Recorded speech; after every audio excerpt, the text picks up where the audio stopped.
পাল্টে গেছে প্রবালদ্বীপ Saint Martin দ্বীপের চিত্র। পর্যটক যাতায়াত বন্ধ রাখায় স্বাভাবিক রূপে ফিরেছে প্রকৃতি। সামনের মাসে পর্যটকদের জন্য উন্মুক্ত হলেও পরিবেশ রক্ষায় কঠোর থাকার কথা বলছে প্রশাসন। আর পর্যটনে নিষেধাজ্ঞা না দিয়ে পরিবেশ রক্ষার ব্যবস্থাপনার তাগিদ বিশেষজ্ঞদের। সেন্ট মার্টিন দ্বীপ ঘুরে এসে রিপোর্ট করেছেন মনিরুল সোহাগ, ছবি তুলেছেন রফিকুল ইসলাম।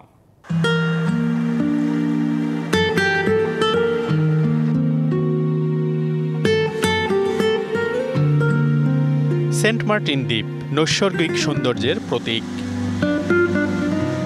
এই সৌন্দর্যের হাতছানিতে যেখানে ছুটে যান ভ্রমণ পিপাসুরা। কিন্তু গত ৮ মাস ধরে এই প্রবালদ্বীপের সৌন্দর্য উপভোগের সুযোগ পাননি পর্যটকরা, কারণ দ্বীপের পরিবেশ ও প্রকৃতি সংরক্ষণ।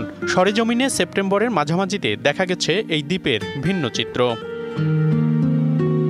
শুনশান নীরব দ্বীপের অন্যতম সৌন্দর্য কেয়া গাছ।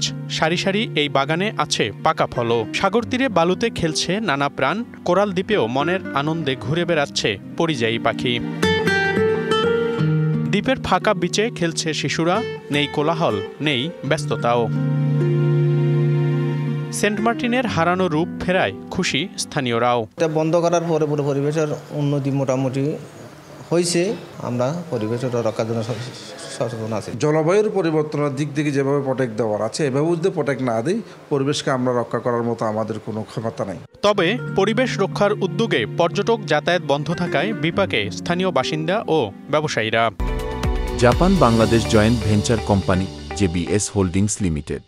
গত বছর আমাদের অনেক টাকা লস, কারণ আমাদের মেন হলো দোকান ভাড়া হলো বেশি। আমাদের প্রায় 3 লাখ টাকার উপর দোকান ভাড়া, কারণ বিলও বেশি। এখানে পর্যটক ব্যবসার সাথে আমরা জড়িত। আমাদের ব্যবসা একটাই, আমাদের অন্য কোনো ব্যবসা নাই, আমাদের বাইরে কোনো ব্যবসা নাই। 9 মাসের মাথায় 1 নভেম্বর সেন্ট মার্টিন দ্বীপ উন্মুক্ত করে দেয়া হচ্ছে পর্যটকদের জন্য।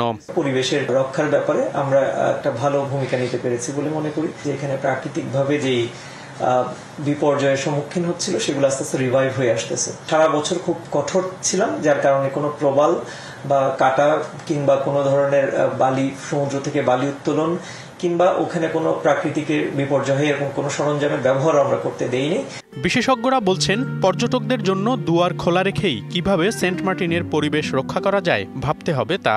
আমাদেরকে নতুনভাবে চিন্তা করতে হবে কিভাবে ট্যুরিস্টদের গমনাগমন খোলা রেখে সেন্ট মার্টিন দ্বীপের বাস্তুসংস্থানকে সমুন্নত রাখা যায়, পরিবেশকে ভালো রাখা যায়। সেন্ট মার্টিন দ্বীপের আয়তন প্রায় 8 বর্গ কিলোমিটার। দেশের একমাত্র প্রবাল দ্বীপও এটি।